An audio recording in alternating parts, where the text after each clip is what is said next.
Macy's has all of your Grill Master essentials for Father's Day. Stop by to get our hand-trimmed chicken breast and certified Angus beef patties that are ready to grill, so Dad can have his favorite dinner. Make sure to browse our bakery to find the perfect no-work Father's Day treat with our decadent peanut butter bars or famous donuts. Right now, you can get boneless beef ribeye steaks for $12.99 per pound at Macy's. Shop these Father's Day essentials in-store or online at Macys.com through June 18th. Macy's, happy shopping! This is an ad by BetterHelp. What are your self-care non-negotiables? It's hard to make time for the things that keep you healthy, but being consistent with self-care is like working a muscle. And when life gets crazy, that muscle keeps you strong. Therapy is the ultimate self-care, and BetterHelp makes it easy to get started with affordable online sessions you can do from anywhere. Never skip therapy day with BetterHelp. Visit BetterHelp.com today to get 10% off your first month.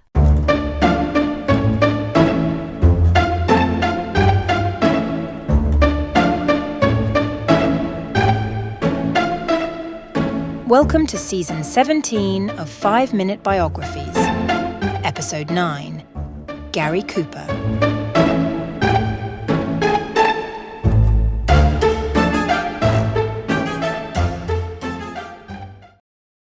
Gary Cooper, one of the most iconic stars of Hollywood's golden age, was born Frank James Cooper on the 7th of May 1901 in Helena, Montana, United States.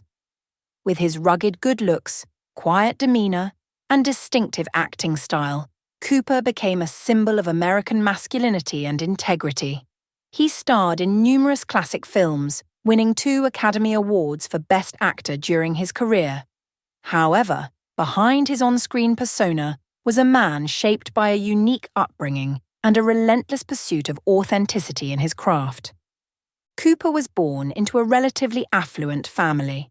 His father, Charles Henry Cooper, was a prominent lawyer and later a Montana Supreme Court justice, while his mother, Alice Brazier Cooper, was a cultured and well-educated woman from England. His mother in particular played a significant role in his early life, emphasizing the importance of education and refinement.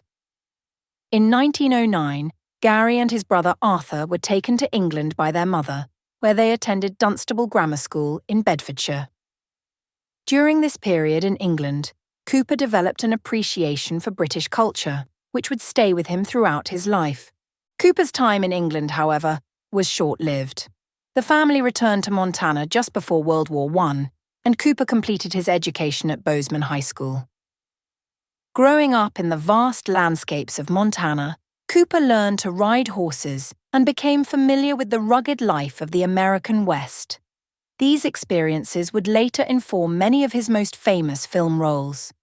His father owned a large ranch, and the outdoor lifestyle there played a pivotal role in shaping the young Cooper's persona.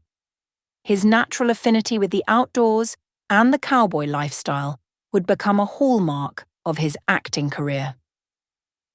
After high school, Cooper briefly attended Grinnell College in Iowa, where he studied art. He was particularly interested in political cartoons, and for a time, it seemed he might pursue a career as a commercial artist.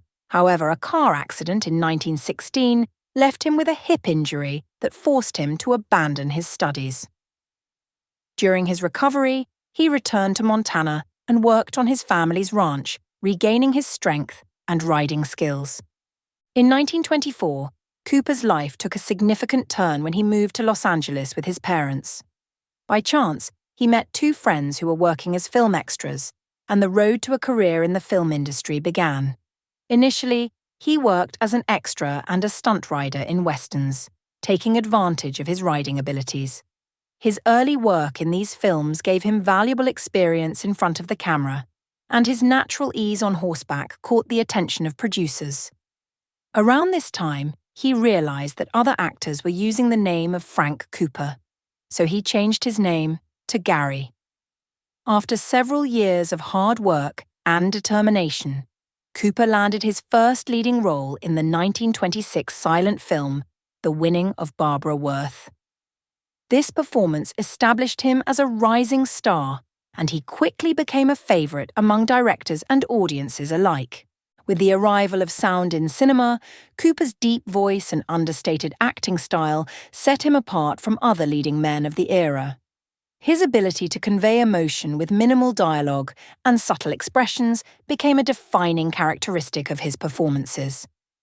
One of his earliest sound films, The Virginian, 1929, was a critical success and further solidified his reputation as a Western hero. However, Cooper's appeal extended far beyond the Western genre, and he soon began taking on various roles that showcased his range as an actor. In the 1930s and 1940s, Cooper became one of Hollywood's most bankable stars, starring in a string of successful films that garnered critical acclaim and commercial success. He worked with some of the most talented directors of the time, including Frank Capra, Howard Hawks, and Cecil B. DeMille. His role in Mr. Deeds Goes to Town, 1936, directed by Capra, showcased his ability to play the quintessential American everyman, a theme that would recur throughout his career. Cooper's portrayal of Sergeant Alvin York in Sergeant York, 1941, earned him his first Academy Award for Best Actor. The film, based on the true story of a World War I hero, resonated with audiences during the early years of World War II and solidified Cooper's status as a patriotic symbol. His second Academy Award came in 1952 for his performance in High Noon, a Western that remains one of his most celebrated films. In High Noon, Cooper played a marshal facing a moral dilemma as he prepares to confront a group of outlaws. His portrayal of a man standing up for what is right, even in the face of overwhelming odds, became one of the defining roles of his career. Despite his success, Cooper was known for his humility and aversion to the trappings of fame. He avoided the Hollywood social scene and preferred spending time on his ranch or engaging in outdoor activities such as hunting and fishing. His personal life, however, was not without its complexities. He married socialite Veronica Rocky Balfour in 1933, and the couple had one daughter, Maria. Although their marriage endured, Cooper had several high-profile affairs, including a long relationship with actress Patricia Neal. In the late 1950s, Cooper's health began to decline, and in 1960 he was diagnosed with prostate cancer, which later metastasized to his lungs and bones. Despite his illness, he continued to work, but by the spring of 1961, his condition had worsened. On the 13th of May 1961, just 6 days after his 60th birthday, Gary Cooper passed away at his home in Los Angeles, California. Gary Cooper's legacy as a Hollywood icon endures to this day. His performances, characterized by their quiet strength, authenticity, and moral integrity, have continued to resonate with audiences across generations. Whether playing a cowboy, a war hero, or an everyman, Cooper's ability to embody the American ideal of honor and resilience made him one of the most beloved actors in film history.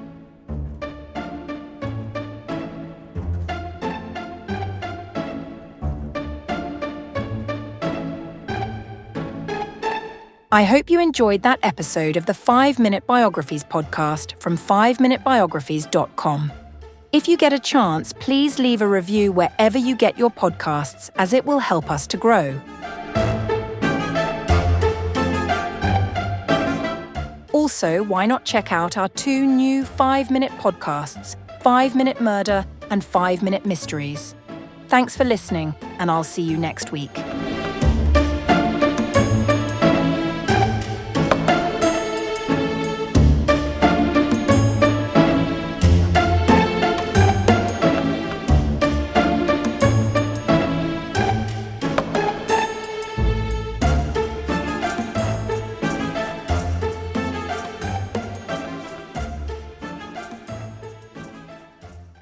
Did you know a 2018 study showed half of prenatal vitamins tested had unacceptable levels of heavy metals? I'm Kat, mother of 3 and founder of Ritual. When I was 4 months pregnant, I couldn't find a prenatal I could trust, so I created my own.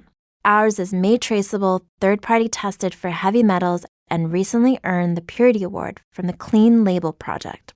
But don't just take my word for it. Get 25% off at ritual.com/podcast.